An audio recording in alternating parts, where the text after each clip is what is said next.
A warm welcome to you. Thanks for joining us on the Gavel. Happy New Year and welcome to 2022. I'm Terry Ikumi. Now, last year was quite eventful for lawmakers in the National Assembly. Every loan request by the President in 2021 running into trillions of naira was approved by Parliament. The red listing of Nigeria by the United Kingdom and Canada caught the attention of Parliament, who also waded into the alleged murder of 12-year-old Sylvester in Lagos, as well as the rape and murder of Karen Hapuk in Abuja. The National Assembly passed the Finance Bill and the budget to maintain the January to December budget cycle, as well as the critical Electoral Act Amendment Bill and the Petroleum Industry Bill. This week on the Gavel, we'll look at memorable events in the National Assembly, beginning with the House. On a couple of occasions, the opposition walked out during plenary. The House held its special National Security Summit, passed the remaining bills to establish development commissions in every region of the country, and more. Now, the interesting moments came during the passage of the PIB and the Electoral Act Amendment Bill. Here's the House of Reps in 2021. During the first day of the consideration of the Electoral Act Amendment Bill, the Deputy Speaker, Idris Wase, ruled against electronic transmission of results despite what seemed like a resounding vote in favor. Today in Nigeria, I don't know the coverage of the broadband. Have we been able to cover all parts of the Federation that we now want to put it? Those in favor of the amendment say aye. Against say nay. Nay. The ayes have it. His ruling caused a rowdy session which lasted at least 15 minutes. A call by the leader of the PDP caucus for division of the House was ignored, and a new amendment was proposed. Transmission of results under this bill shall be both manual and electronic. I didn't put voting, I said transmission. And for a second time, despite a resounding vote in favor of the amendment, the Deputy Speaker ruled against the ayes, leading to another rowdy session. Those in favor of the amendment say aye. Against say nay. Nay! The ayes have it. The rowdy session lingered, leading to suspension of consideration of the Electoral Act Amendment Bill, and the House reverted to plenary. In report in progress, the Deputy Speaker stated that the controversial Clause 52 had been considered and approved, but some lawmakers insisted that that was not the case, and this led to yet another rowdy session. 36 as amended, 37 as amended, 38 to 48, 49 as amended, 50 to 54, and the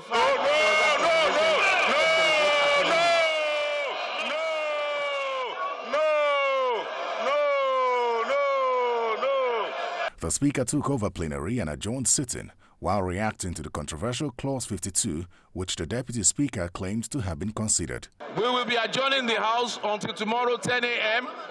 We will have the INEC Chairman and NCC. We will have the INEC Chairman and NCC to brief us. The INEC Chairman and NCC will be here to brief us tomorrow morning at 10 a.m. on Section 52. Consideration resumed the following day. The House had invited the Nigerian Communication Commission and the Electoral Umpire to speak on their preparedness to transmit election results electronically, but the Speaker announced that only the NCC was eventually considered. The NCC spoke on broadband distribution across the country and how it may affect electronic transmission of results. From what I could tell of what is required, it's only 3G that could give that kind of cover. That could give that kind of transmission. Okay. In full, Okay, so yes, only 3G yes, can adequately transmit. Yes, only 3G. Yes, the polling units that fell under 3G coverage, let's just say the stations that had 3G coverage came to about 50%. The House resolved to the Committee of the Whole, chaired by the Deputy Speaker, to resume consideration of the bill. The Speaker had stated the previous day that the House would resume from the controversial Clause 52. The Deputy Speaker, however, resumes from Clause 54, sparking outrage from opposition lawmakers.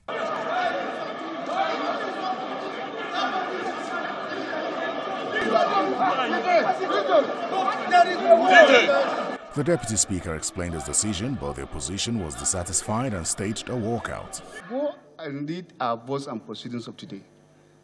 This particular question was put, and that was why we had it reported at the Committee of the Whole. If that is the case, that they have carried it and waiting for us to do a rescission, because it was never carried. So the issue of rescission No, sir. will not even arise. Voice, I will advise that we leave the chamber. We are not part of it.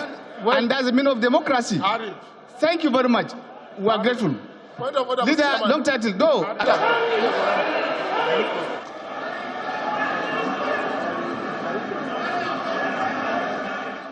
In June, following the federal government's decision to suspend Twitter, the Speaker addressed the matter and stated the position of the House, but this was not acceptable to opposition lawmakers. We should urge the executive arm, in the interim, I use the word urge, the executive arm, in the interim, to reverse this order, pending the outcome of our interaction with the executive arm.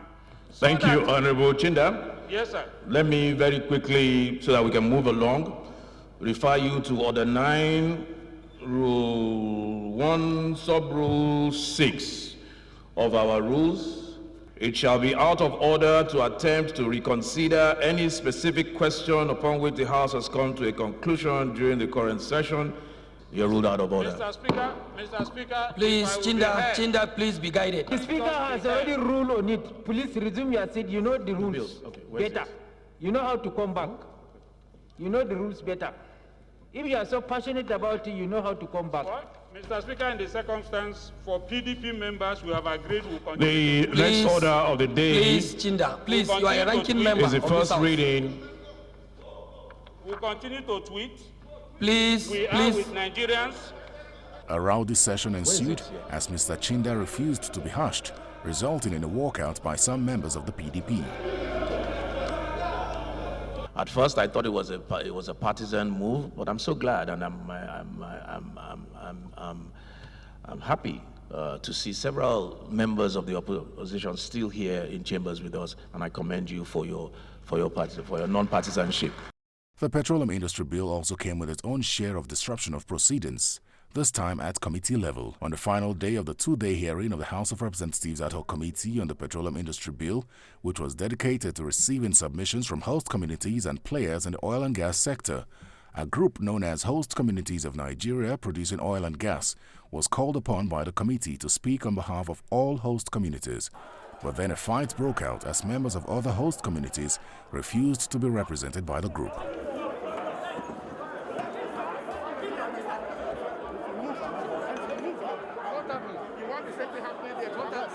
Calm was eventually restored, and the host communities of the different oil-producing areas were allowed to make their presentations. The kind of things we used to do, the relation we have with our ecology is all disrupted. We are left behind. A lot of the time, we now have to resort to means that are not constructive. If you regard us as a fringe with our back to the wall, and you want to come to our land to drill hydrocarbon, and you want to tie our hands, we hear you. I want to create the intelligence of the leadership of the House and the Ministry to look critically into the recommendations as it affects the host communities. We must be given a paramount place in this bill. Thank you. Oil company that is working in my place, please help us beg them to employ my sons and daughters so that I can have peace. I adopt my position. I plead with you people to help our kingdom so that the peace in the Niger Delta can be sustained. Involve our people and there will be peace in the Niger Delta. Back in the chamber, as plenary was about to commence, the lawmakers received copies of the harmonized Petroleum Industry Bill on the allocation to host communities, and some immediately went off. Honorable Igwe, whatever issue there is, we will resolve it. This is not going to resolve. We will resolve it. We will resolve it. The chants of 5% were because the harmonized version of the PIB, which they had just seen, dropped the initial 5% allocation of operating cost for host communities to 3% as passed by the Senate. Not even the usual opening prayer could quieten them, prompting the Speaker to call for an executive session. The House is dissolved to committee to executive session. Over an hour later, the executive session ended and the PIB report was stepped down. Thank you. Bill, step down. It was eventually passed on the 16th of July at 3% of operating cost for host communities. The spate of insecurity across the country topped debate in the House of Representatives. Having considered so many motions, the House leadership resolved to hold a special security summit on national security. The National Assembly should work hard, as it always does, to provide more resources.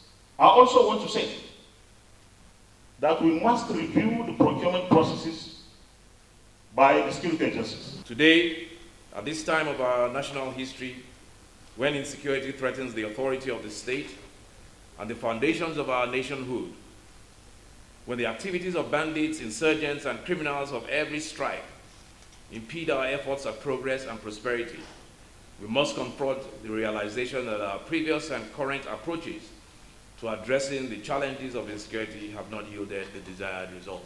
President Buhari, who was represented by the Secretary to the Government of the Federation at the summit, stated that he believes that Nigeria will overcome the current security challenges and asked Nigerians to commit to a common endeavor in national interest. I am certain that we shall overcome, just as we have done many times throughout our history. However, success at this time requires that we set aside all other considerations and commit ourselves to a common endeavor in the national interest. The report from that summit has since been submitted to the President. The House of Representatives passed bills to establish development commissions in all regions of the country. The House also passed the Climate Change Bill, as well as the controversial Infectious Diseases Bill, which stakeholders had condemned during the public hearing in 2020. No word on the bill had been heard until now, since the public hearing in June 2020, where stakeholders openly rejected the bill, describing it as draconian and plagiarized. They questioned the enormous powers given to the Director General of the NCDC and the Minister of Health, as well as the compulsory vaccination clause. Before the bill was passed on the 21st of December 2021, the Speaker had this to say about it. Nigeria was immersed in a global response to the COVID-19 pandemic. This year, the pandemic still persists, evolving in ways that portend danger for our people here at home and all over the world. Two areas of particular concern are the issue of vaccine hesitancy and the international response to emerging variants in ways that seem to target the African continent. The House of Representatives initiated a long overdue effort to reform the statutory framework for public health emergency response in our country, the Infectious Disease Control Bill. At that time, our good faith efforts were willfully mischaracterized by individuals who saw the moment as an opportunity to score cheap political points and earn the passing accolades of the ignorant and misinformed. Today, the whole world is grappling with the issues we sought to identify and address at that time. There are many lessons to be learned from that experience. Most paramount of them all is that public policy is serious business, and the welfare of the Nigerian people must never be surrendered on the altar of cheap populism or the pursuit of short-term political advantage. The version of the bill passed by the House removed some of the powers of the Director General of the NCDC and the Minister of Health and vested them in a task force on public health emergency to be inaugurated by the President. The controversial clause of compulsory vaccination was also deleted. Also in the Green Chamber, towards the end of 2021, the House began investigating the activities of real estate developers in the country, following numerous petitions from Nigerians alleging fraud. Welcome back to the Gavel. Let's move over to the Senate. The PIB and Electoral Act Amendment Bill also caused quite some stir in the upper chamber.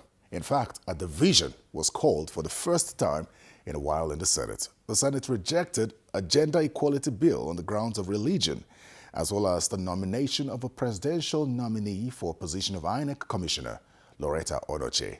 Here's the Senate in 2021. The Petroleum Industry Bill lingered in the National Assembly for more than a decade. The Ninth Assembly broke the jinx with the passage of the bill and the eventual assent by President Buhari. However, it was indeed a tumultuous journey for the legislation in 2021. The passage of the bill came after a closed-door meeting with the Minister of State for Petroleum, Timipre Silva, and the Group Managing Director of the Nigerian National Petroleum Corporation, Mele Kyari. During the clause-by-clause consideration of the bill, the percentage that should be allocated to the host communities caused a division among the senators. We are talking about 5%. The 5% is not too much. You have headed this place very well. We admire your administrative style. We agree with you on almost every issue. This one is a very naughty one, Mr. President. As a senator representing the Rivers East Central District, I want to say that I am not part of that vote. I and a few of us will be unable to stay here and be part of this discussion because it is unconscionable. We disagree.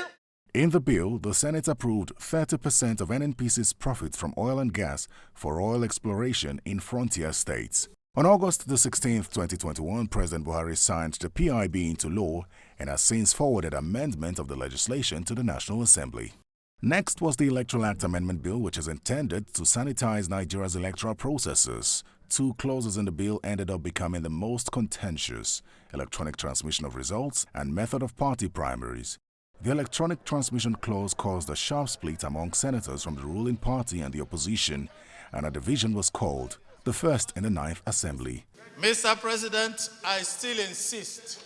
We want Nigerians to know who has voted or not. The opposition was defeated, and the Senate amended the clause empowering the Nigerian Communications Commission and the National Assembly to determine the use of electronic transmission during elections. Surprisingly, on October the 12th, the Senate bowed to public pressure and rescinded its earlier decision on electronic transmission, thereby giving the electoral body the power to determine the method of transmission of results. Those in favor of the amendment to clause 87(4), say aye. Those against, say nay. The nays have it. The Gender Equality Bill suffered a setback in the Senate as the sponsor, Senator Biodun Olujimi, was advised to step down the proposed legislation for further consultation with senators who had concerns about the bill. The Gender Equality Bill sought to eliminate all forms of discrimination against women and guarantees equal opportunity, development and advancement of all Nigerian citizens irrespective of gender. Also to promote the access of girls to education, freedom for women to participate in any economic activity, and their rights to freedom from sexual abuse and violence in the public and domestic spaces. This bill, when enacted, will assist in dislodging some of the barriers to women's equal access to all forms of financial credit, technical assistance, family benefits, and other aspects of cultural life. The bill will also consolidate government and community protection and zero tolerance for violence in any circumstance, while promoting peace and harmony in homes where all its members are guaranteed equal access and treatment against discrimination, all forms of sexual and gender-based violations as they seek to access education and decent life conditions. However, two federal lawmakers argued that the bill mentions equality between men and women, which is against religious beliefs. As Muslims, socio-cultural practice is the practice of our religion. And therefore, this aspect of it, by equating opportunities, actually infringes with the provisions of the Quran, of which I am a Muslim, and also the Bible. So I will not support the passage of this unless until the word equal is removed. If we now have debate on the gender opportunities bill, fine. But when you bring equality into it, it infringes into the practice of Islamic religion. But some senators argued in favor of the bill. For me, women are not only entitled to equal opportunities, it's not equality, but equal opportunities, but must be in fact and in practice. Moreover, being a woman is not being less human. Neither is femininity inferiority. I want to plead, Mr. President, that this bill not be killed here. It should be allowed to go for public hearing, so that whatever concerns that Senator Olujimi and others were not able to address in the course of their consultation could be addressed in the course of that public hearing. This bill is a very pivotal bill.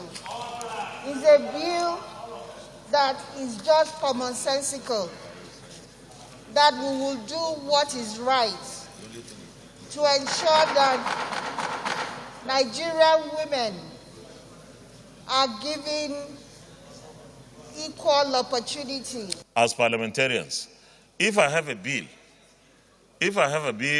if someone says he doesn't understand it, there's nothing wrong in talking to that person. So what I'm suggesting is it's not engagement for 6 months. You want this thing to go for second reading, just like suggested by Senator James Manager.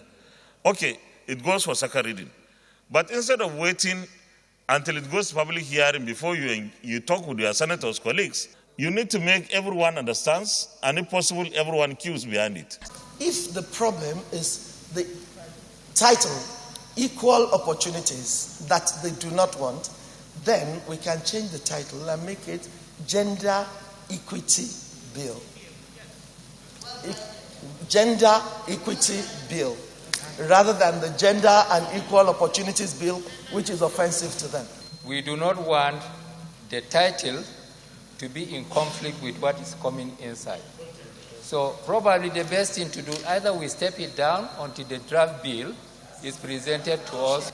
We know that every bill, before it goes to public hearing, we will have the draft bill available. We do not have the draft bill before us.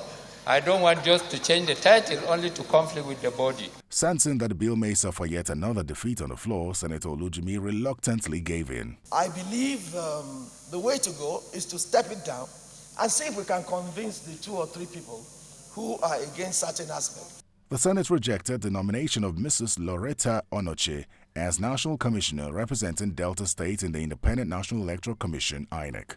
The Senate's decision to reject Mrs. Onoche came after considering a report from its Committee on INEC, which stated that it is unable to recommend Mrs. Onoche for confirmation because her nomination contravenes the federal character principle. Now, lawmakers will be pretty busy with their re-election bids this election year, even though the Speaker of the House of Representatives has assured that the business of lawmaking will not take the back seat. That's the Gavel this week. Thanks for your time. I'm Terry Ikumi. Happy New Year.